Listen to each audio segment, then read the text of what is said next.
Even though tumekuwa tukifanya. Yeah. Na nimekuwa hapa for 40 years. Yes. Yeah. So those two deep states, somebody has been in a place for 20 or 15 years. Yes. Yeah, that institutional, somebody who has the entire institutional knowledge. Wanakaa pale kwa kona, they always have their two thermos and to shawl and to, they're comfortable. Yani hawananga stress.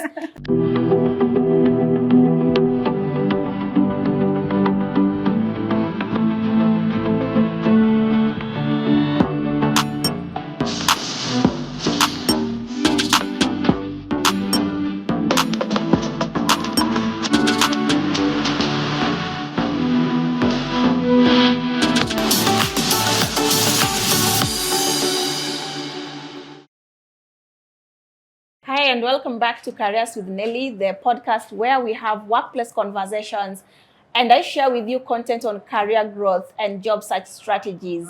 My mission on this platform is to help you build a rewarding and fulfilling careers by having workplace conversations that shift how we do things, of course, to help you make better decisions that will see you achieve that and build that career that you really want. So in today's episode, but before I go there, if you're here for the first time, my name is Nelly Akungu. I'm a HR professional.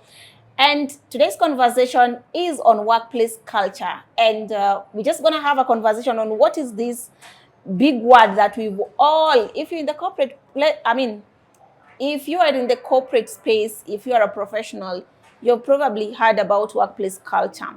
But do you know what it is, how it affects your work, and what really feeds into culture? So on set, I have an expert that is going to take us through that conversation. So today, I have an organizational development and culture expert to talk to us about workplace culture, how it can build or break your business, and how it affects your ability as an employer to retain employees, how it affects you as an employee to either deliver or not deliver on your job. So it's a conversation we're going to have on different aspects of culture, how culture look like, what it is, and just to help you learn then, how do you even tell that you're not in the right place or the right culture that aligns with your values? So Damaris, thank you so much for coming.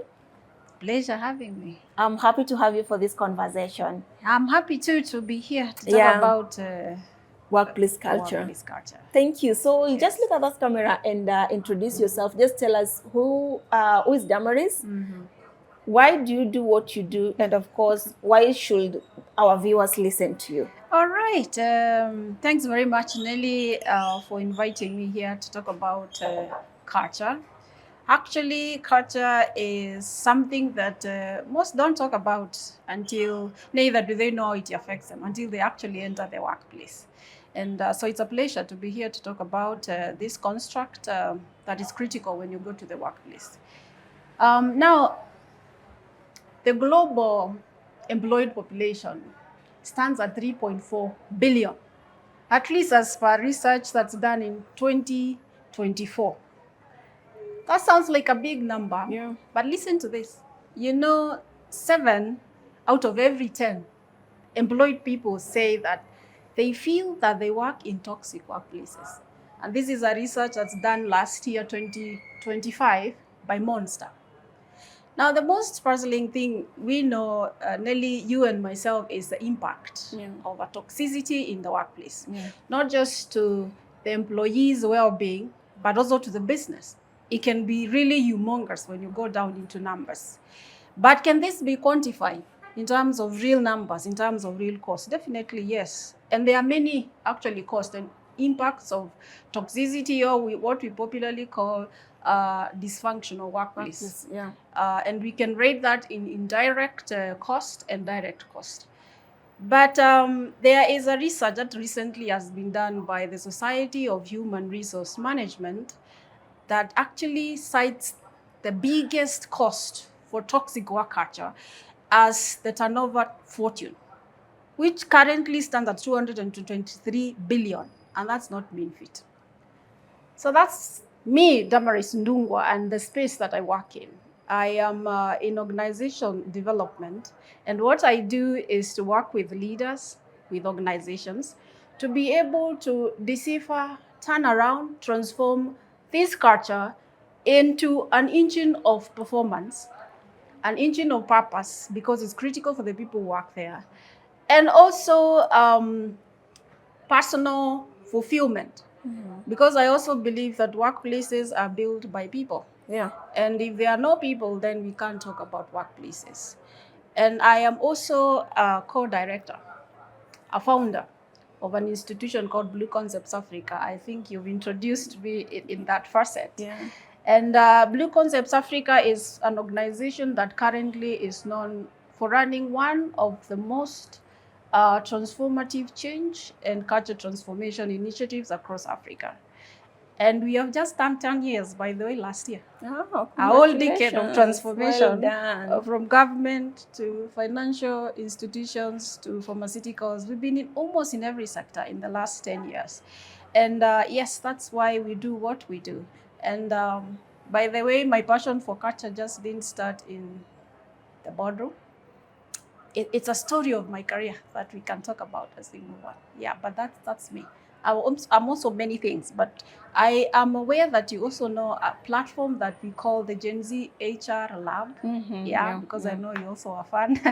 Yeah, I'm also the key founder and the key curator of that platform. It's an intriguing platform, also drives the narrative of culture, but in the sense of the multi-generational generations that we have in the workplace currently, while also tapping in the huge potential that Gen Zs bring to the workplace.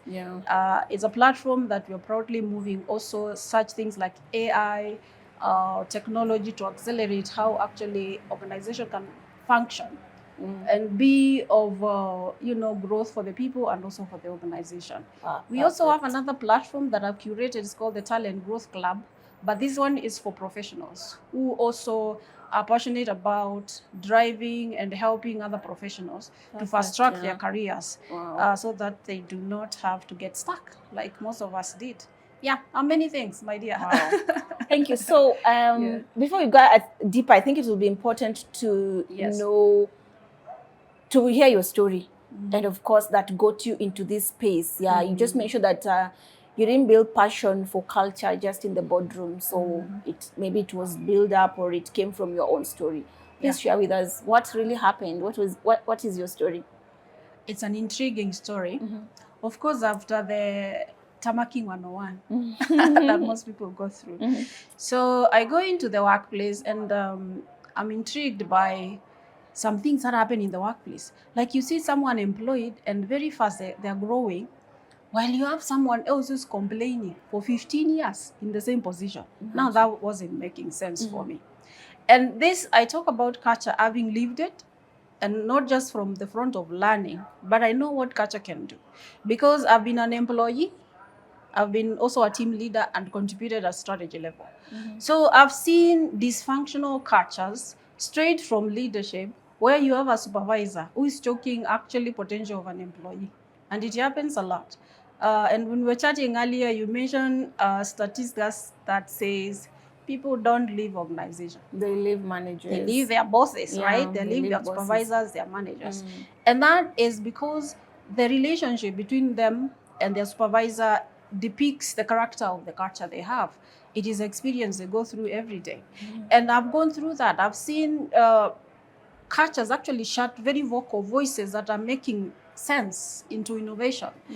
And therefore you see dysfunctional cultures, how they choke performance for people and for the organization. I've also been lucky to also work with people, with bosses who actually are concerned about your growth. They are concerned about your delivery, and they make sure that you actually have 100% like support to be able to deliver. And it feels very good to have someone who actually is rooting for you and is rooting for your performance, is rooting for the entire team performance.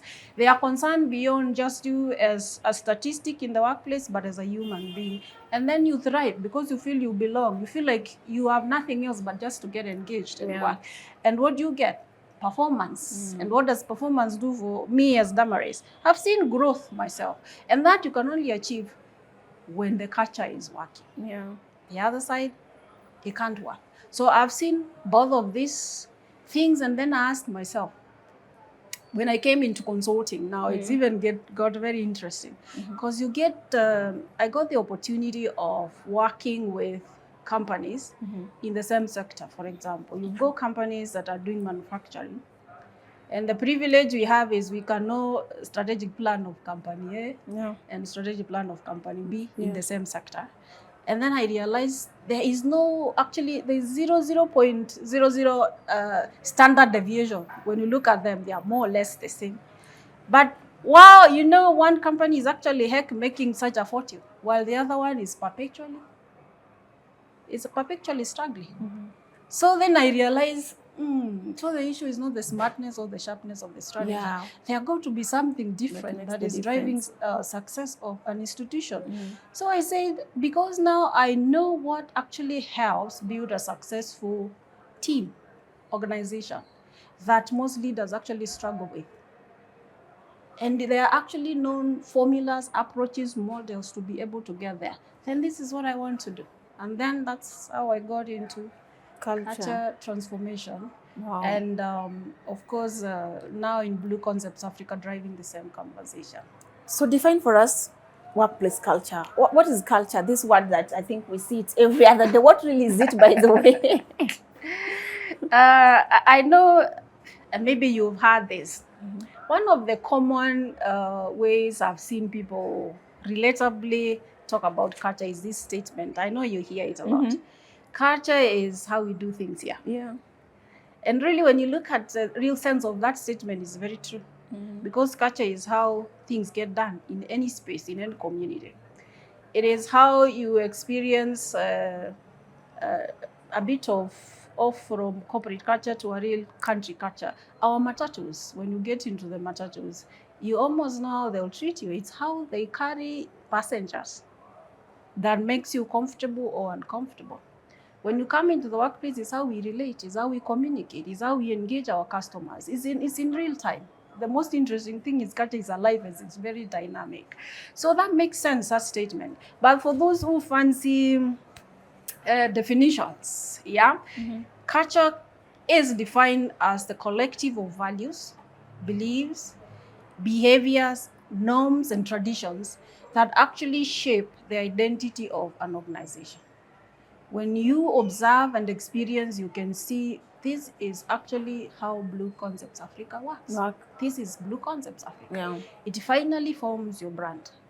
But while that is very valid and in its sense, from where I stand, with my over 17 years, again, interacting with real organizations, real cultures, very diverse, very unique, I can say without contradiction that culture is not just something to talk about as a theory. Let me put it this way. And I'll use an analogy. Culture is to an organization as the way an OS is to your phone. OS, I'm sure you have an iPhone. Let's talk about. So, it's there. It's always there. And it is what makes things happen in your phone or in your laptop, whatever machine you have. It can also be the thing that makes your phone crash things up. Because if the OS is not updated, is misfiring, is shutting down off and on, those phones, then will you actually get the outcomes you want from it? There is a problem. Now think about an organization in this sense also. You have an OS that's working because it is an invisible system that gives you visible results. That's culture for you. And you know it's working. At least when you measure productivity, engagement, the indicators that tell you culture is right. At least we are not bad. So you can move ahead. It's just the way your phone is working. You can go and say, save us, and it will help you save, what to drive and so on, tick things, and it's done. It's working, it's making things happen. You can even accelerate the faster it works by doing what? Upgrading. It's called updates. Yes, accepting the updates, or even downloading certain apps that will make it more efficient. It's the same thing for the workplace. You can enhance efficiency of your work operations by inputting digitalization if a function works, and the culture is making you actually achieve results faster. What if actually the system is not working? and you don't know. Probably you're struggling just thinking, this phone of mine is just misbehaving. Yeah. So what do? You go and download another app to hoping that things will work. It will work, yeah. Then in reality, what does happen in the workplace? It's not working.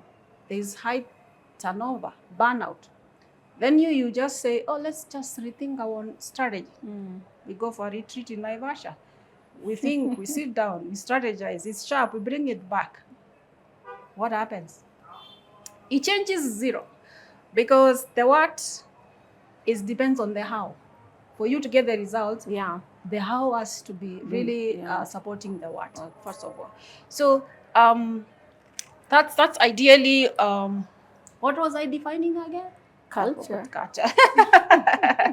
Culture. So you see now you get a situation where now if it's not working, then what?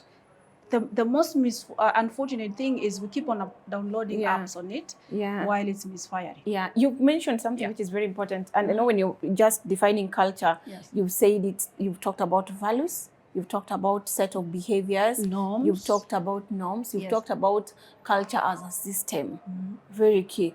Now, let's start with the values. I know these values are everywhere. When we get into our boardrooms, they are somewhere there. Framed very smartly. Yeah, when we get into our receptions, they are somewhere there, all our corridors.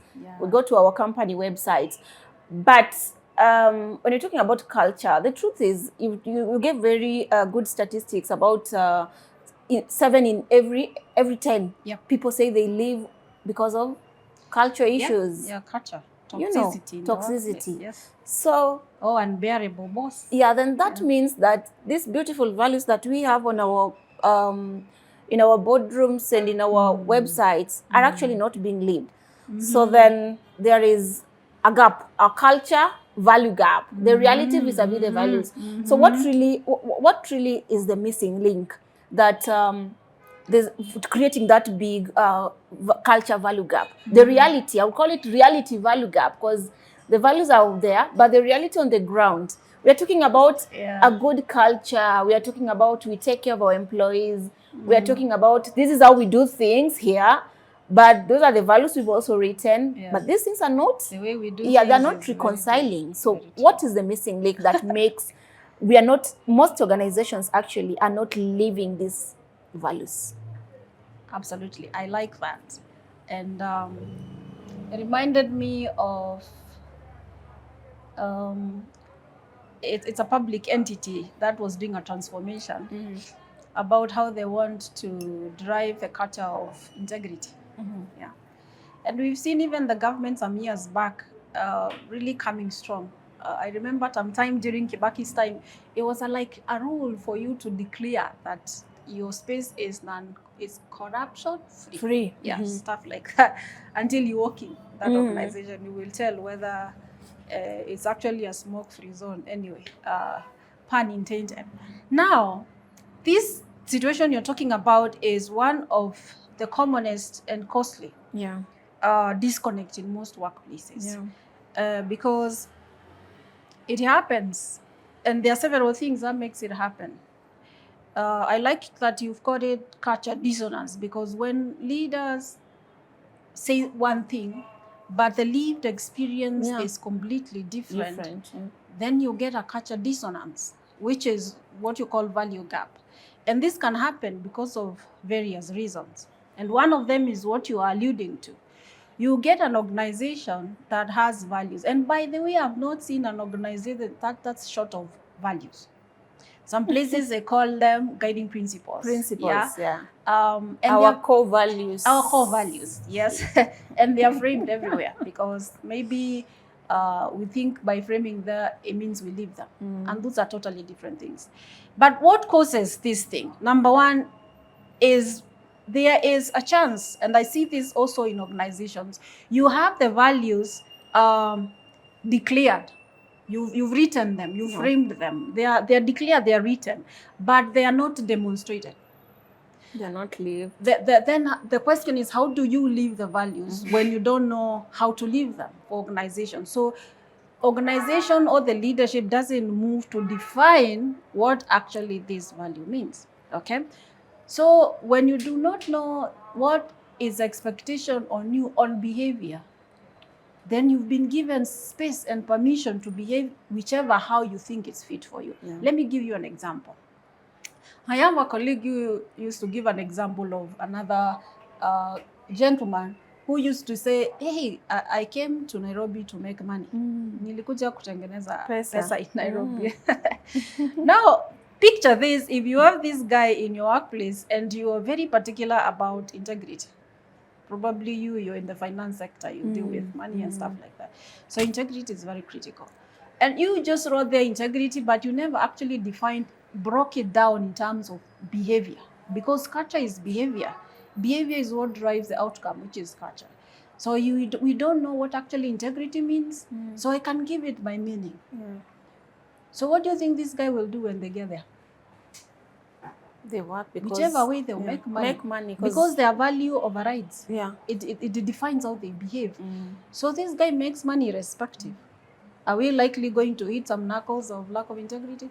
Absolutely yes. So you're likely going to have that kind of dissonance if you don't define your values. It's very important, it's imperative that organization define values, because values are lived through behavior. When you don't define the values, then you give people permission to just live any behavior. Now, number two reason why this can happen is when you have leadership, behavior, misalignment. I'm sure you know, even this quote of people leave organization because of bosses or leaders. It's very true, because culture is shaped by leaders. Culture and leadership, they're inseparable. And leadership behavior is where people learn culture, is not from their pronouncements. The thing is, when leader says, here we value collaboration, but they're operating in isolation, what do you have there? It's a culture value gap. Yes. Now, irrespective of you having said that here we value collaboration, and you send memos and emails about it to all the staff, guess what will happen? They'll observe what you do and they'll model that. Because modeling is how we learn culture, from leaders. And therefore you get a dissonance from that. You can also get that where there are no clear mechanisms, processes or structures to reinforce the values, or even when you have the values defined. Because values alone don't stick if they're not within structure. Let me give you an example. We were chatting and joking about fit of an organization, your culture fit. How do you know that you're hiring actually somebody of your culture fit? You have to mainstream your culture within the mechanism and frameworks of hiring. So when you have culture embedded in policy, in processes and procedures, then you make it easy to reinforce it. And when you reinforce culture, it is anchored, and then it becomes something solid, cannot be moved. It drives behavior. So when you don't have processes that you can actually have an incidence of integrity and nothing gets done because the policy is not clear, guess what? People learn from that behavior and we all get into it, and all of a sudden we have that issue. So there are similar issues that actually drive that culture dissonance, including this tendency of most executive leaders dumping the issue of culture on HR. I think that was going to be my next question, because you say that culture is, you said it, you're trying to say it's the responsibility of leadership to actually start by living it. So it's not HR, because I know, guys, maybe just tell us what you think, because I know people say that HR, everything goes wrong, HR. Guys, what do you think? Who owns culture? Like, who should be blamed for bad or good culture? Because when the culture is good, who takes credit? When it is bad, who takes? So who owns culture? Who are the owners? Let me clarify something. Culture is a responsibility of everyone. But it must be led, it must be governed, it must be modeled by leadership. Culture is as important to an organization as the business strategy is. Because if the business strategy it's deciding what we want to achieve, culture will decide how we are going to achieve it. Wow. Yeah. Okay. So you're asking who owns Yeah. culture?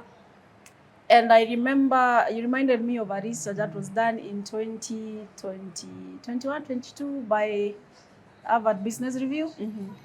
And culture belongs to the boardroom. And when I say the boardroom, is the executive going up to the board. It is the responsibility of the executive, top leadership of an organization to define the culture, to set the tone, and to model the culture. Yeah, because whichever way it is done, everybody will always follow the behavior of the people in authority. If the people in authority, they set the tone, so we follow. So it doesn't matter whether HR is writing policies and touting about them. Yeah. We will always look at what our bosses are doing. I'm doing. sure you've observed that. Yeah. Yeah. I'll give you a simple example. Time and time management in most organizations is a critical thing because it's a resource. And some people are very particular about how we use time. Even in productivity research and all that, we know importance of time.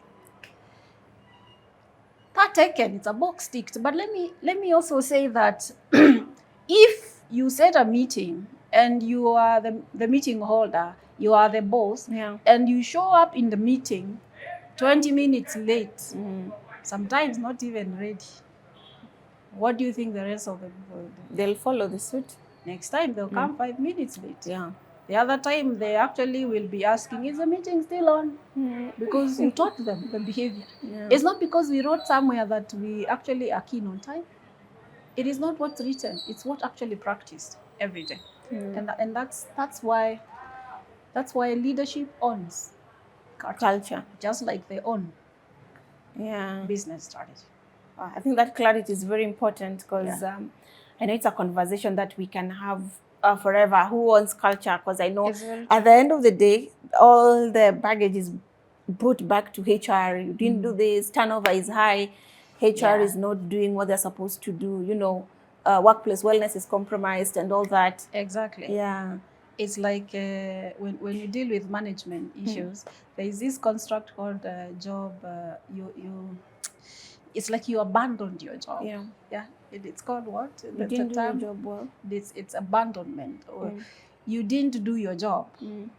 It's the same thing. When leaders don't actually set the tone, define culture, and how to behave and reinforce it, they just abandon the job. Yeah. Well, so you also talked about embedding these values into your system as an organization. Yeah. And let me pick maybe one process or one function.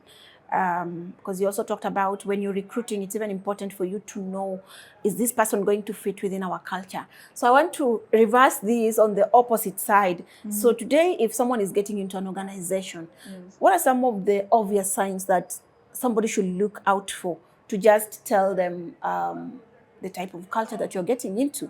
Because it's a big thing. You get into a place and you realize, no, this is not for me. So before you get there, before you get into the fire, maybe from the frying pan, what are some of the signs that maybe someone who is looking for a job should look for? Okay. Yeah.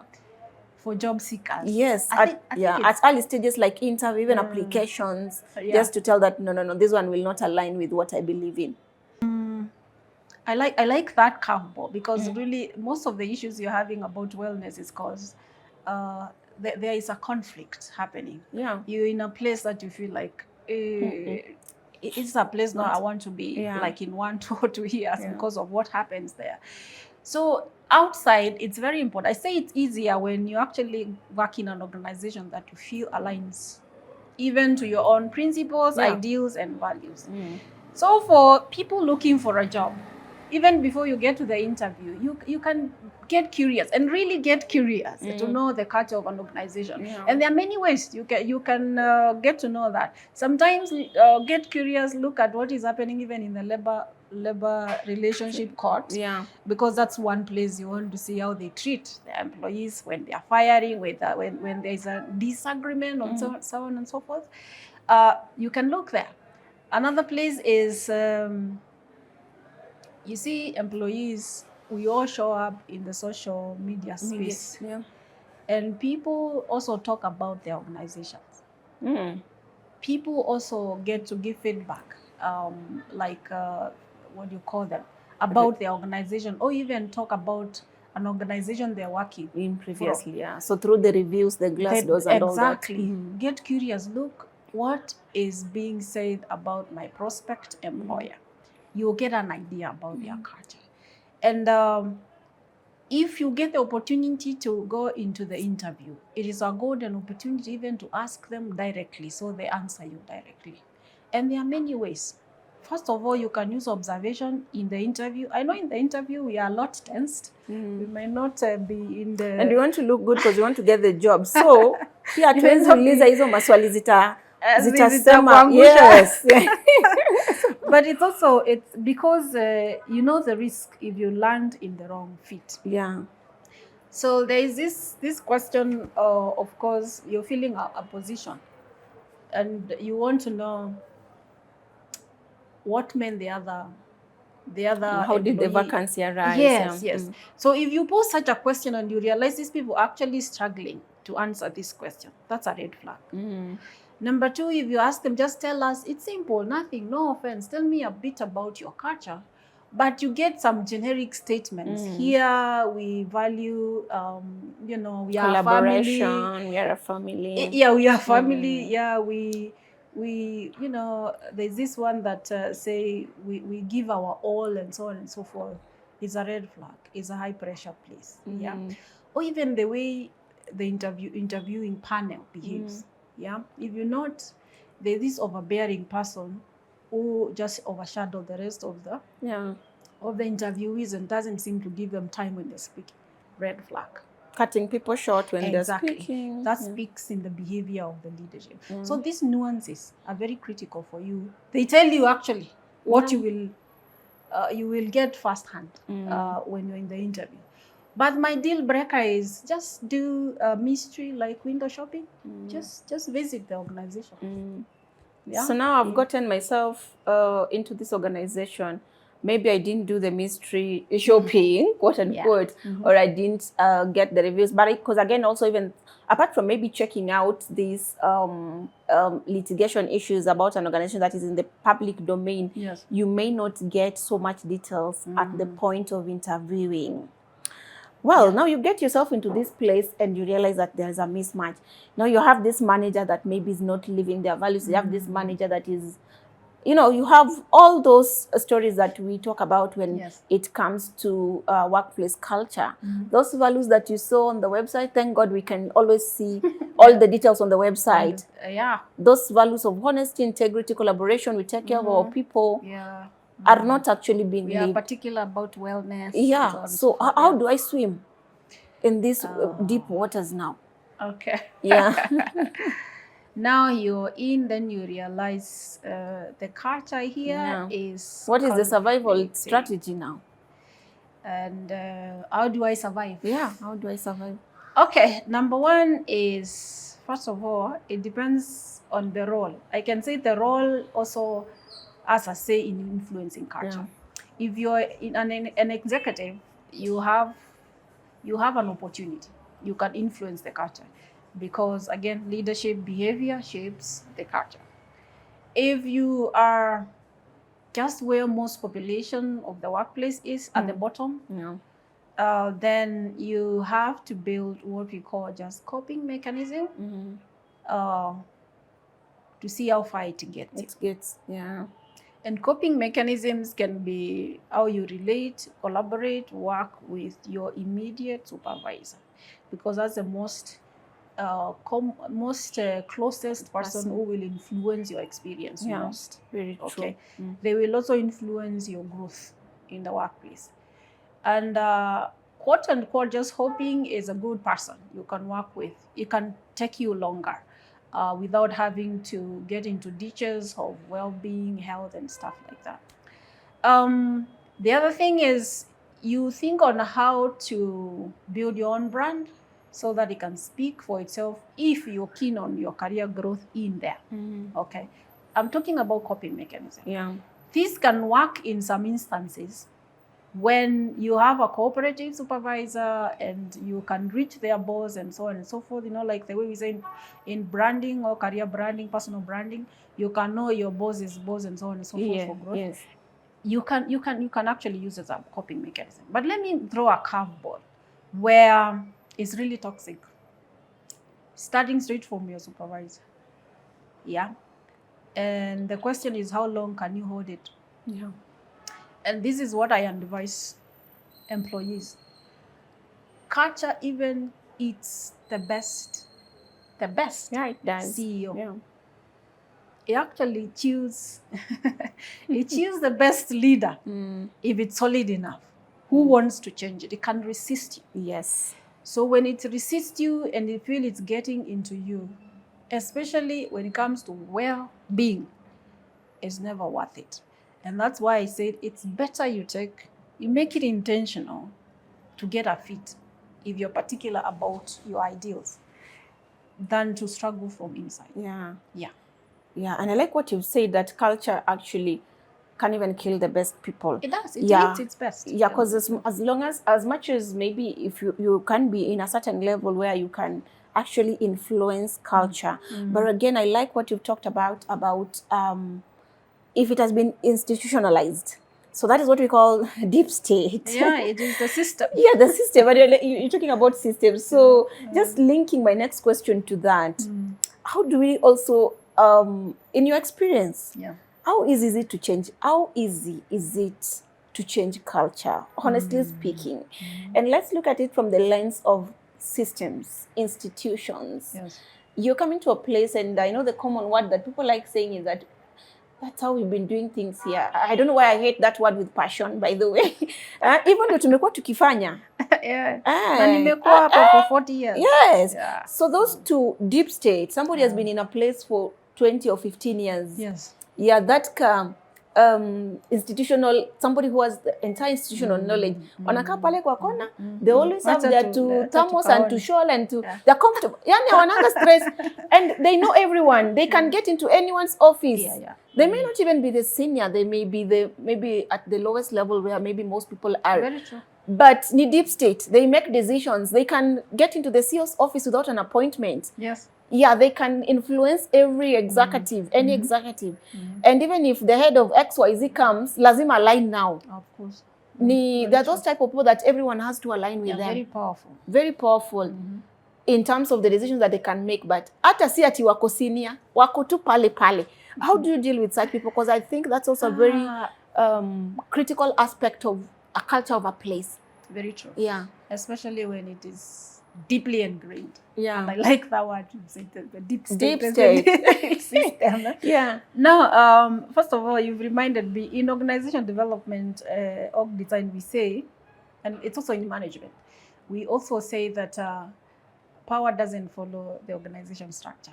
It can be anywhere. Anywhere. It doesn't mean the fact that you're senior, you actually have the power. And that is a very critical principle when it comes to change management, because change management is about influencing people to behave. So now, how do you change culture? The question you ask, how easy it is, and how is it to deal with these people who have power but may not necessarily have the positional legitimacy. Yes. Okay. Now, how easy is it to change culture? I tell you, you can change culture. Culture, again, is, like we said, is a leadership thing, okay? So you can change culture if there is a conscious awareness and need to change culture from that same set of people. It's a little bit very hard to say you go in to change a culture because, the rest of guys in ICT seem to have voted for that. Or HR has really recommended for it. Unless it's listened, bought into it, and we say this is what we want as an organization from a leadership perspective, it becomes very hard for you. We have faced it in consulting, where it's a recommendation done randomly by the board, not bought by the management. And then you called and told, we want you to do ABCD. And if if you're not keen enough to actually know how important it is to know whether these people are in this change, that is buy-in, get buy-in from them, then it doesn't go anywhere. You will only manage to overhaul a system because it's led. Even if I'm a consultant with over 17 years of experience and I know how to change culture with all the modules, frameworks, and tools, I am not the leader of that organization. They will always follow the leader. The leader. And if the leader is not in it, guess what will happen? We will say we value, for example, we value our employee wellness. So we actually are keen to build programs that support employee wellness. But guess what will happen when you go up to look for the budget?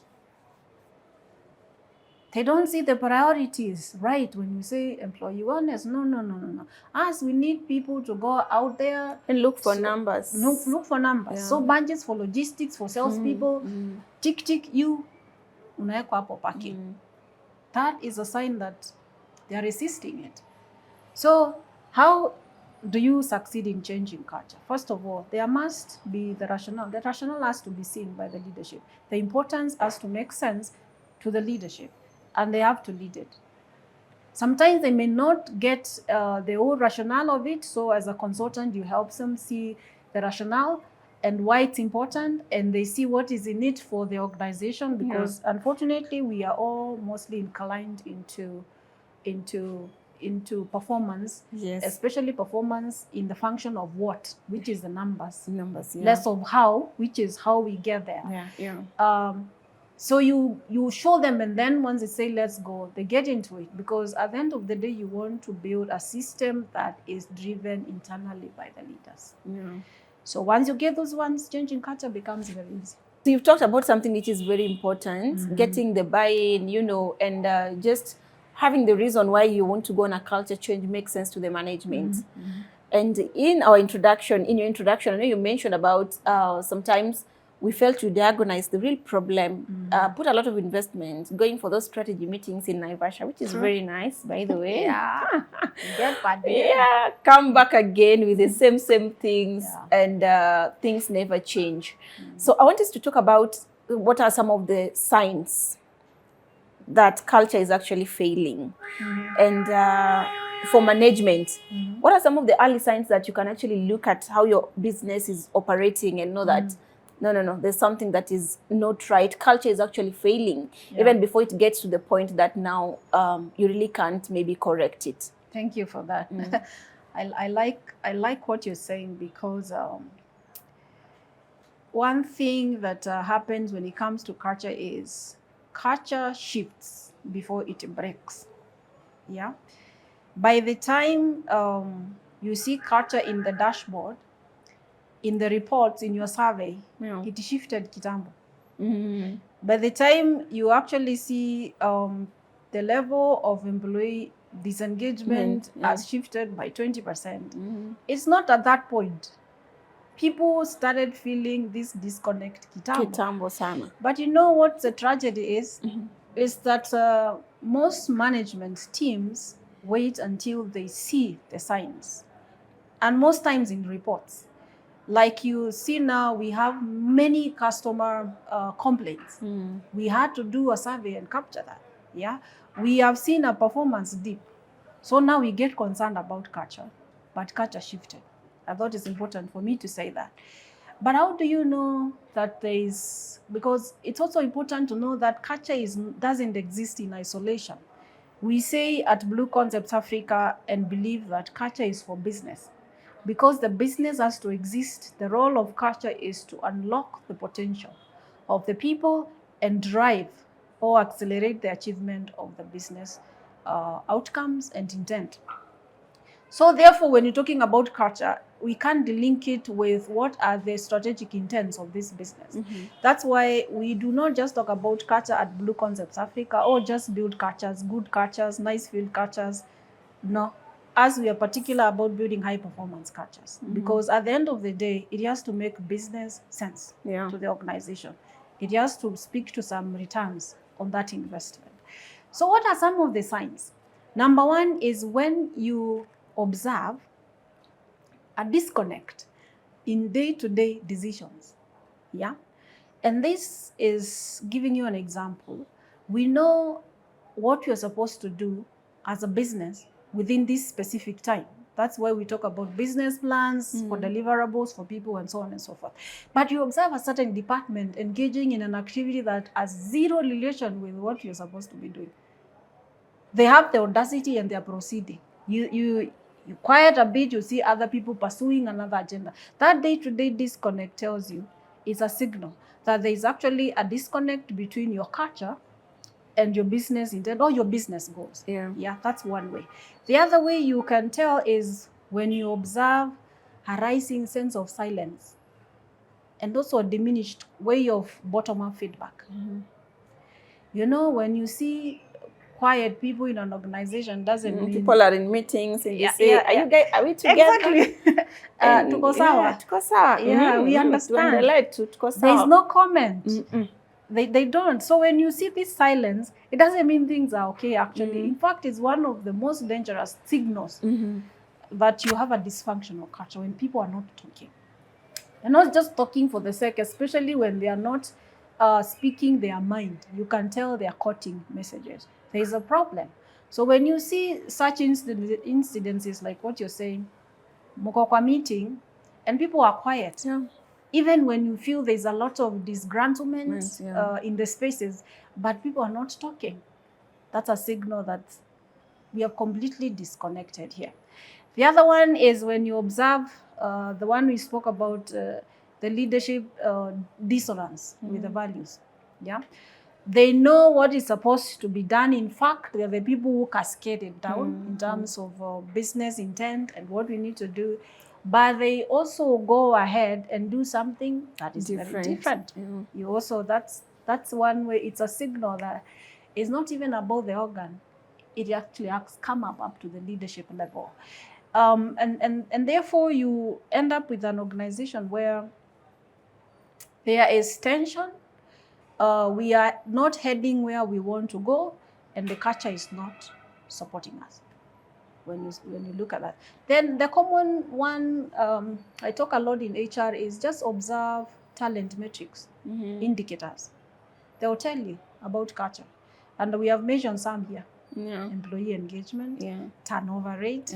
Those are the easiest ones to observe. The only problem, like I said from the onset, is they use what we call the lagging indicators. They are lagging indicators. They always tell you what has already happened. And culture shifts the other way. It shifts before you read. And one of the things I want to also add is the nature in which leaders engage with organizations. We tend to be very over-indexed on data. That's why we depend so much on the reports. We depend so much on what the report A says. We depend so much on how are the numbers looking like. But we are under-indexed on human nuances, because you get culture moving when you interact with the people in real time. You will see Nelly is a bit disgruntled, not happy today. And when you get furious, she used to talk in meetings, but all of a sudden, so now you know things are shifting, and you will catch them up before they show up in your P&L. And when they show in your P&L, you're cooked. Things went south. Yes. So how do you deal with a very high performance who actually misrepresent your culture? Let's take an example of that good executive, you know, that you're head of, let me say head of business or head of sales, because I know they're the ones who are driving numbers, guys. You have that you're head of something. Really not the person is the highest performer, bringing the highest revenue, generating the highest revenue. But again, his or our department has the highest attrition. We've talked about turnover as a key indicator of collapsing or a dysfunctional culture. Absolutely. They have the highest rate of workplace wellness related issues. If it is burnout, if it is stress. And nowadays it goes even to the extreme levels of having very serious health problems like miscarriages. We are having the highest number of even miscarriages, because these are things that happen in their teams. Yes, they're delivering the numbers, but again, it is their area that we're having a lot of issues that really don't, even when it comes to values, maybe shouting at employees. Yeah, shouting at employees, which is, I think, very common nowadays. Yeah. And even sometimes maybe compromising these values directly. How do you deal with those people who here's performance, but they don't Toxic. It's a represent your toxic culture? employee. They're toxic, yeah. Wow, this kind of a guy is a real paradox for most managers. Yeah. Again, we go back to it's kind of management bias when we are assessing performance, because we tend to bias a lot the what you delivered. Yeah. We forget the how, how. you delivered. So this is the kind of a guy who is high performance but a very toxic person.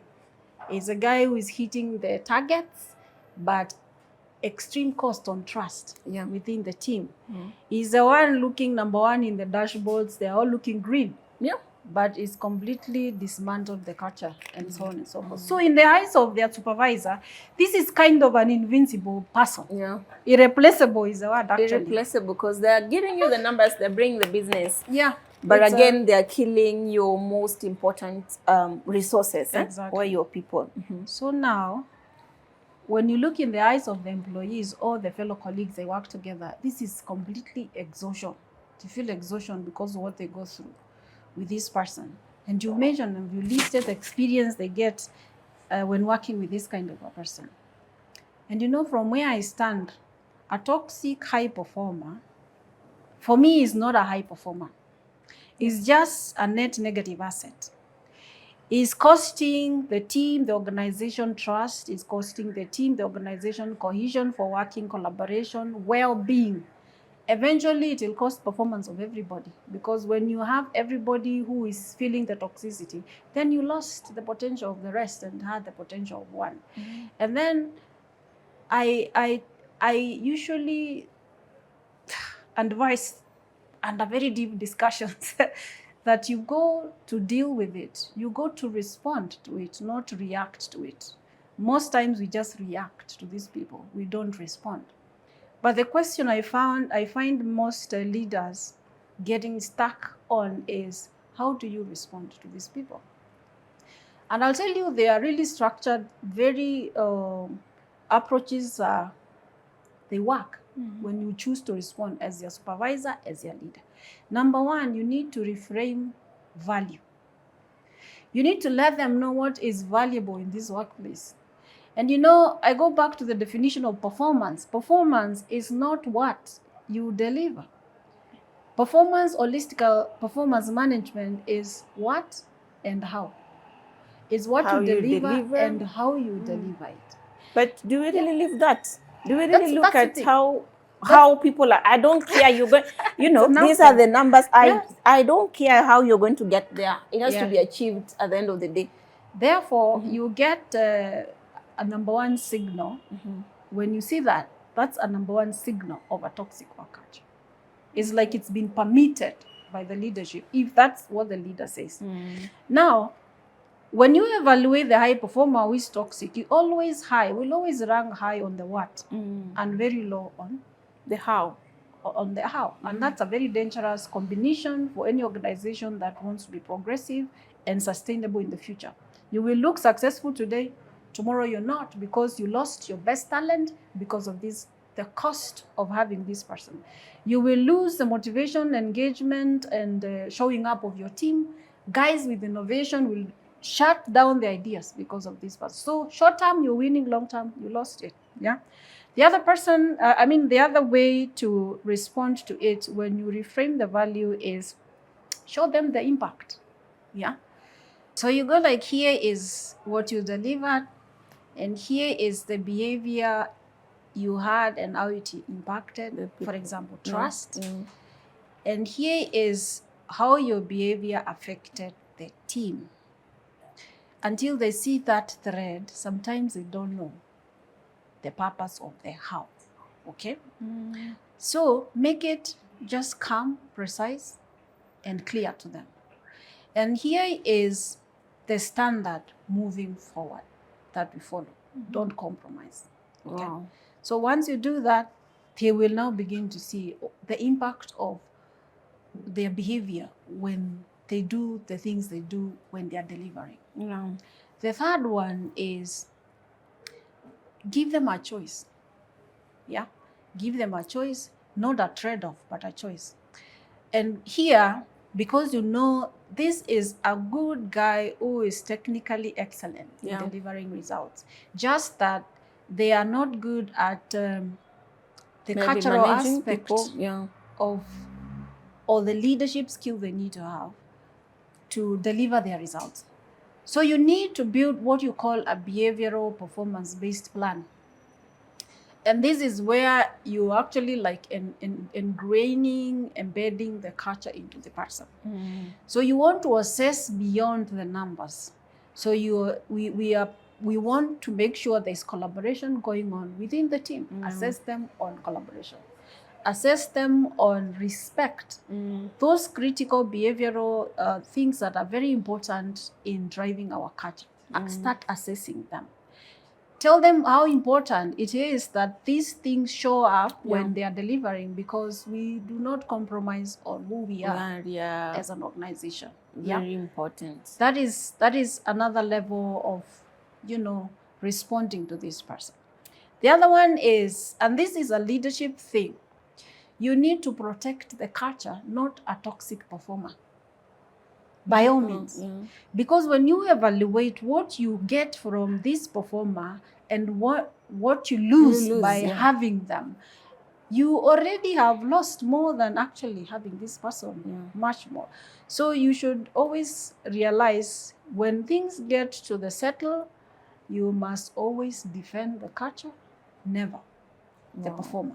For the purpose of sustainability of your team and for your organization. Because you have the team now, tomorrow, they can't live in that toxic culture. They're making decisions about how they're going to move to the space that actually accommodates. And the last one I may want to say is also make matters, your organization culture, how you do things, non-negotiable. Let it apply to everybody. It doesn't matter who you are the rainmaker, you are the high performer, you are the head of which function, you are the new boss, it applies to us the same. Because the moment you start negotiating culture, you lost it. Absolutely. So it doesn't matter who you are, the level of contribution that you bring. If we say here it's integrity, the slightest smell of lack of it, act precisely. Act precisely. On anyone. Perfect. Yeah. I think I like that, and I think that's also one of the areas we could be having leaks and all that when it comes to these values. Because another cry that many people would have is that when we bring that inconsistency, even the way we manage our employee relations, disciplinary management, that it could be applicable to a group of people, but to others is not, depending on who do you know, who knows you, who do you align with. I know that is now deeper, we're getting into organizational politics, but again, I like the fact you're saying that it needs to be consistent across, and it has to be non-negotiable for everyone. So let me add on something with that. You see, for that to work, I've worked with an organization that has over 9 subsidiaries. It's a big group. But the thing is, something you have said actually, you have this thing sustained from the top. Yeah, it can get a little bit sticky, not as easy as the way I'm saying it. It just depends on who is pulling these strings. Yeah, and if is a topmost decision maker of the organization, then we are in trouble. Because you can't fire this guy anyway, because that tells you whether the culture is non-negotiable, it is not non-negotiable for the key decision maker. So what happens to the rest? See, we also have our idols within our teams, because we have been permitted to do that. So you spread serious toxicity simply by idolizing your top performer who is completely toxic. Which is very common today. It kills everybody else in the organization. Yeah, so when you talk about, of course, culture, we've talked about systems, there's that bit of consistency that we have to live our values consistently across. And we are in this era of remote and hybrid work. Again, now, if we're building culture, how do we take care of that remote space? because someone is working from maybe their house. I don't know how they're behaving there. They don't need to interact with anyone. They're delivering their job. We now look at the what and not the how. Yes. I mean, the what becomes more. It's what we measure. Yeah, it's what we measure, because we don't really interact with them as much. So how do we get a consistent, or how do we build cultures around those remote and hybrid work setups?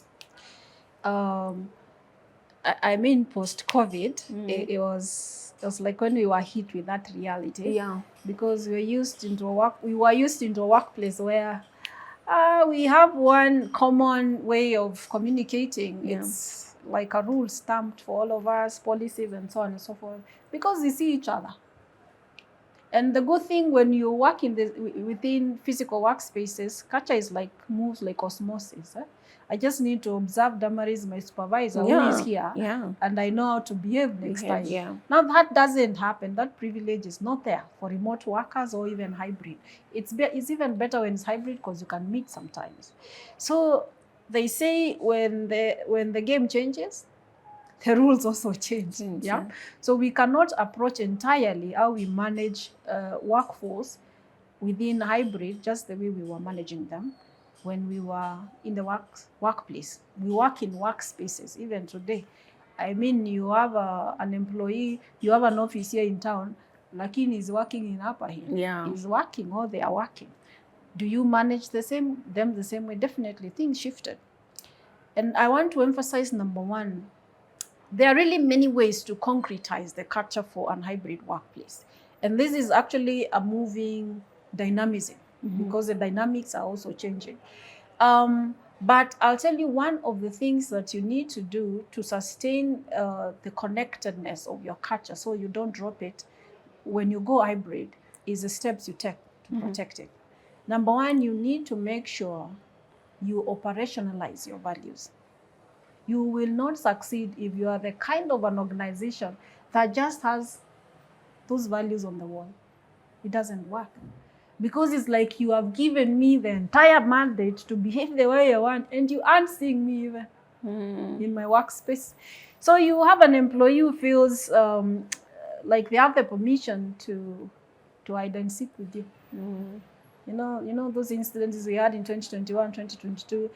Someone is in a meeting, but is not in the meeting. It's not in a meeting. Yeah, so you see that.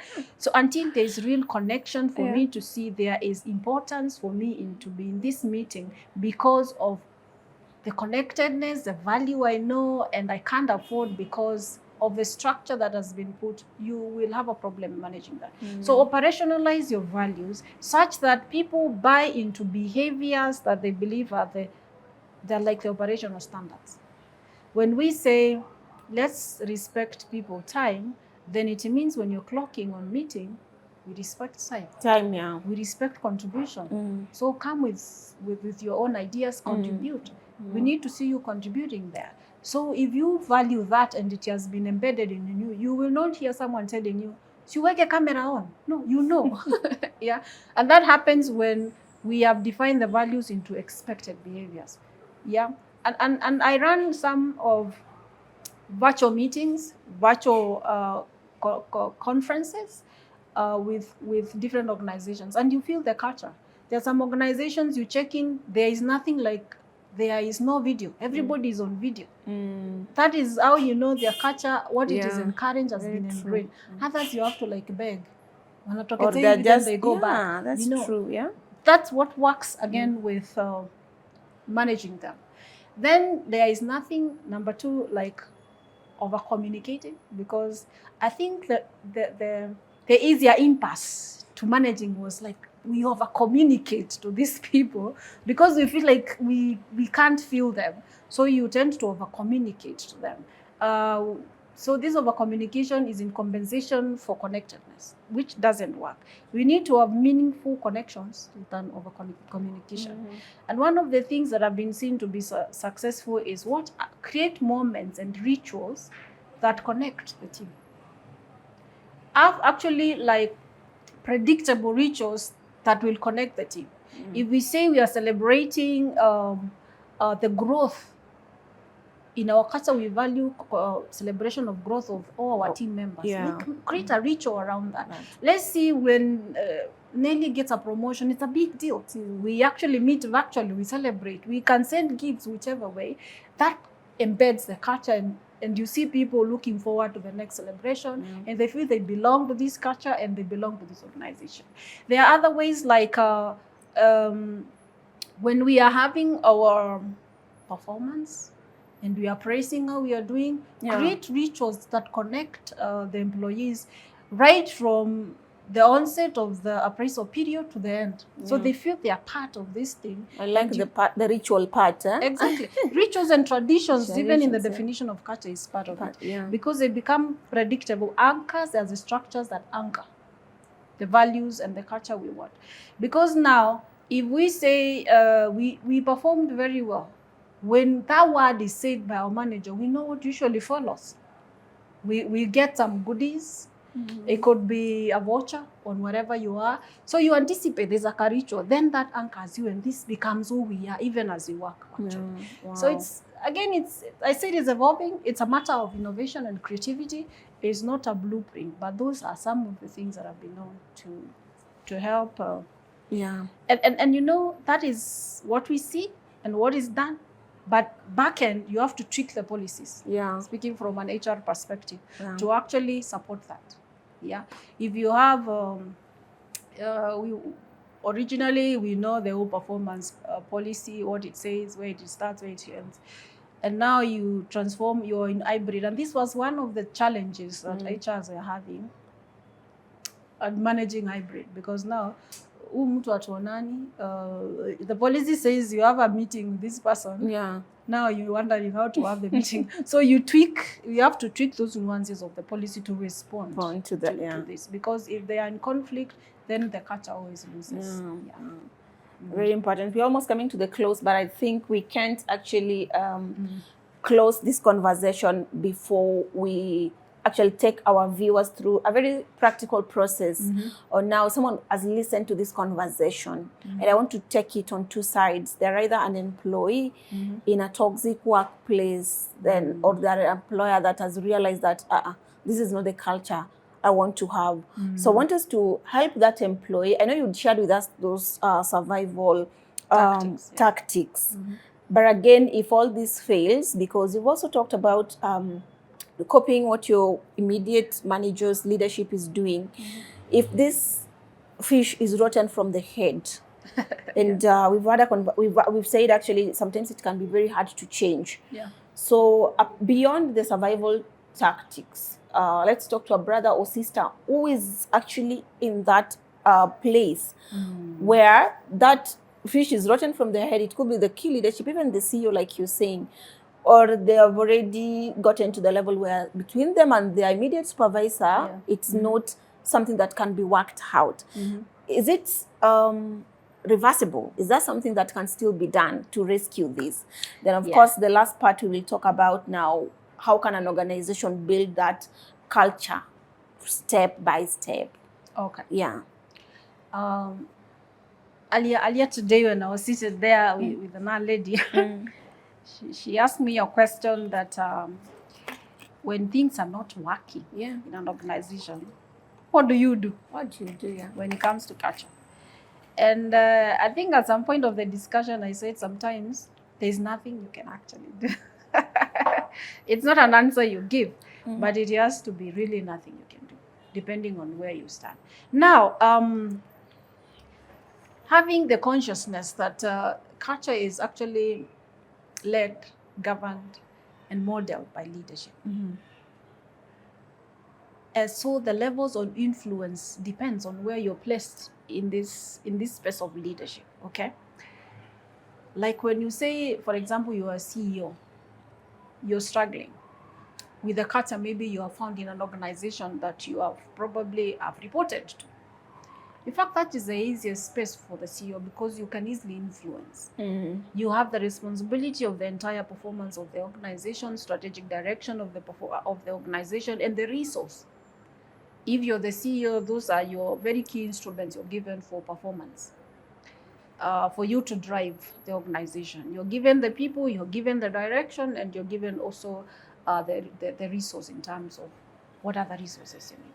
So you can influence, because culture is about all that you have been given to this one team you call the board. Okay? And how do you do that? First of all, the best way to win in culture is to understand your business strategic intentions very well. Yeah. Because actually, like 90% of places that I have been invited to help in building a culture that drives the strategy is a point where the executive has seen a disconnect with their a vision of their strategic intent and already the existing environment. Yeah. So they see that this environment we have will actually not take us there within the speed and urgency we want. So we need to shift the culture here. So at that point, it's not hard as it is for a random employee in the workplace. Yeah.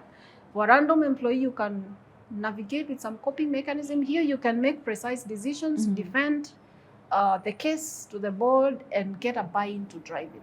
Because in the end of the day, the rest of the big resource, which is the biggest asset, like we define in human resource, the people, you are actually their direct report. They direct report to you. Yeah. So they always model you as the top leader with the next of your guys you put as the executives. So the question you're asking is, how do you change it? Someone who is already an employee who is already in that state where this culture is coming, that bad culture is coming from the top. Yes. And I think it has even gotten to the level where even the values that is lived by this immediate manager is already misaligned to what the company has as their values. So you're feeling the toxicity. Toxicity. Yeah. So if you're that employee who is hit by the leadership shadow, that's toxic. Yeah. Because the leadership comes down on you on shadow. They shadow the culture. So what do? You have a boss who is shouting at you, for example. Yeah. I guess you came in with this enthusiasm of just but your fire was immediately killed. And you're also in that place where maybe things like people are not allowed to talk. There's a lot of political alignment and all that. And it is, when you talk about it with other colleagues, they'll tell you, like I was telling you, just come and do your work and go home. Relax. Go and relax. But you believe, again, there's a level you reach where work it's no longer about coming, but there's that meaning you're looking for. Yeah. It's no longer about just coming on an 8 to 5. There's that meaning even to your personal life. Beyond the coping mechanisms, now what can someone do? If you're not feeling seen, you're not feeling meaningfully contributing, you are not feeling the motivation, no longer feeling the motivation, and you're not growing, then you're in a toxic culture. The most thing you can do is to ask yourself, do I have any influence for the culture I have here to make it better for me to feel these things? If you have either of any, you can pursue. You can pursue if your boss is seeing you and is feeling your contribution. But you said, Nelly, that this boss is the one shadowing the negativity. Do you have, because it's this policy of active consciousness, do you have another person who can be a boss at the level of your boss, who also can be a point of influence for you? Because you could be having this one isolated boss, and the rest of the bosses are not like that. But your boss determines almost your entire career. Your boss is the you said something very critical called here is where you need to use your emotional intelligence and your aptness in what we call office or workplace politics. Because it is played, it's a game that is not all in doom. Especially when you're in a space when it's played. It doesn't always mean it's negative. Because the question is, you want to contribute, but you have an overbearing boss. You're not able. You feel your fire is being put down. Yeah. Do you just fold your hands and dive and drown in the toxicity? You've got to be conscious and ask yourself some very conscious questions about your career, because your career is your own personal responsibility. Your growth is also your personal responsibility. But here you are with a boss who is making your workspace very toxic. So you ask yourself, and I gave you some questions that you ask yourself to know whether you're in the right place first of all. So it gives you direction on what is the next move. You can't move through your boss, because every idea you give, maybe they own it and then get the credit for it, and so on and so forth. Is there someone within that space of your boss who, because let me tell you, everything in the workplace is visible. People see. People know Nelly is being squashed. They know. If it's not the entire organization that toxic, they know. Even some people will say, "Ure, I am so happy I'm not working under Damaris. I feel for you. You are working under that boss." How do you survive? How do you survive? Even there's a boss who knows the shortcomings of this boss of yours. So if you get that traction, now you can make your slow moves that doesn't demean your boss. Very important. It's about being smart, using emotional intelligence, but again, it's like playing the politics of growth. So that the moment you get squashed, you have a voice in that room that we are never there that can speak for you also. Wow, very important. I like the fact that if you have to take any move, then it should not demean your boss, because again, that's another area where battles will. In fact, in any case, you should make your boss really shine. But that doesn't mean you forget your own vision and your own contribution to the organization without breaching any. But let me also say that when you look, you evaluate yourself, you look left, you look, we say right, I don't know each other, all directions, and you see it's all doom. You have given it all your all, but you notice that it's getting into you. It's time, my friend, to step out. Wow. So then, how do organizations build cultures that actually answers the how and the what? That's a very good question.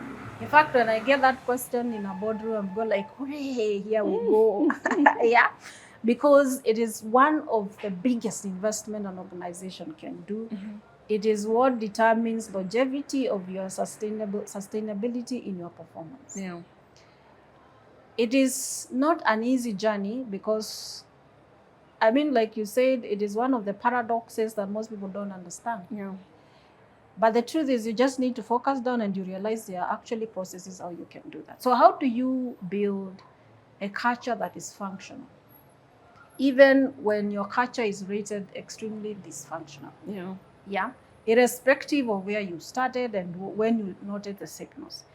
Number one is, when you know, I'm speaking from a leadership perspective, because they are the ones with the responsibility for changing culture. You can't change what you don't know. Even when you feel there's toxicity, you have to identify what is toxic. So the first place you want to start is to audit your culture. Do a culture audit. Assess it. And assessment is not just critical for identifying what is not working. It is good to actually know what has been sustaining us all this long. Because if you haven't gone under, there's something still holding you. And you do not want to lose that aspect. Audit. So when you audit, you get a set of outcomes that gives you what has been enabling you. That speaks strongly to your identity and your own, it's your asset. We call it enablement or enabler of your culture. Then you will know your limiters, what has been bringing you down. It will help you see. And when you know those two things, you know where you are. And then it helps you know then what do we need to change. Okay? Now, there's something I also, speaking from having changed organizations that are in the tune of 1,700 cultures. When you go to audit, because this is also a damn big space called organizational development. When you audit, there are things that help you narrow down to audit what your specific organization is about. Because organizations are like people. They're very unique. They could be in the same sector, but their culture is very different.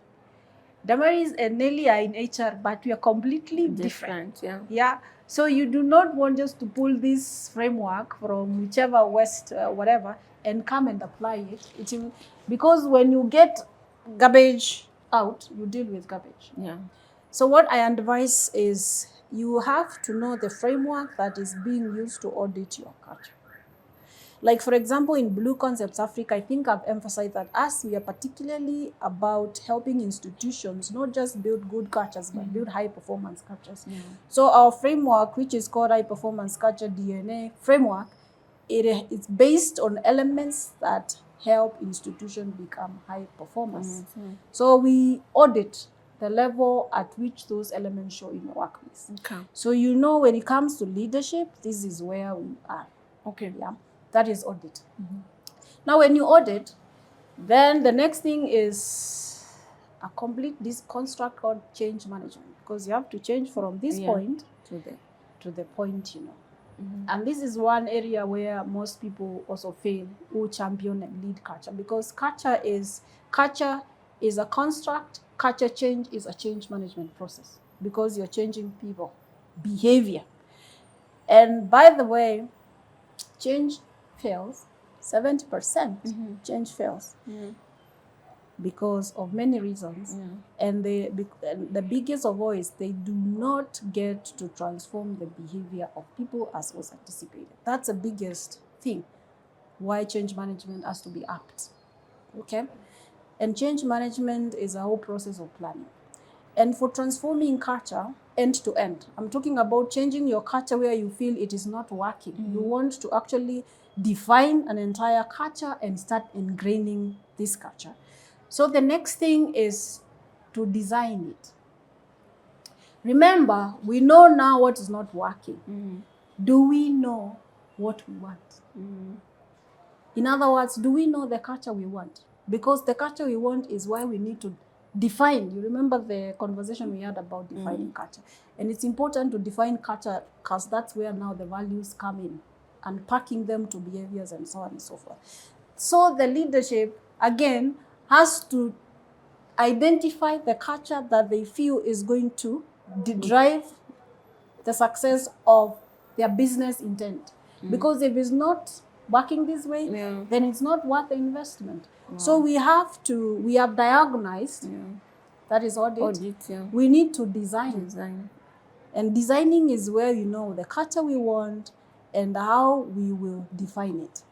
So we build, and we know it's a change management process. So what do you get there as an outcome? Is a culture change strategy that tells you this is a culture we want, this is what we want to see, and this is how we change it. It's a plan. Wow. Okay? And this plan is where the cookie either stays flat or crumbles or you get it right. Because that's where now you have to communicate, you have to get buy-in, you have to get there. You remember the guy you were saying has a lot of power. Yeah. Huku chini. The deep state. The deep state guy. You talk about champion. Culture champions. I've seen actually deep state guys who are toxic turning out to be extreme good culture champions or change champions for organization because they're empowered. It's their trait. People listen to them. Because they easily influence the people. And they also have the privilege of knocking and opening every door. And culture championing is very critical for change management. In fact, change champion is very critical. Not just to say leadership has to champion, number one, but there's some fire that comes when you have employees now warming up. Yeah. I don't want to go to the deep science of change. But when you look at the curve for change, you know the bell curve. It starts and goes up and comes down. There are guys who will see the change and understand it and say, wow, I like actually that you are changing the culture. We are finally heading somewhere. And they jump into it. They even start going to WhatsApp and telling people. They are even double communicating for you. They have picked it up. Lakini kuna wengine hapa, before you get to the app, you have to observe and see ikitu ni ukweli ama itafanya. But the moment they say, so we said we respect time. And for the first time, actually, people of HR started their meeting at 7 and they ended. Now they say, it's working. So you get another 15% of people and that creates momentum in terms of change. So that is the change management. Wow. But Very important. one of the riskiest thing in transformation culture, and I've seen this happen.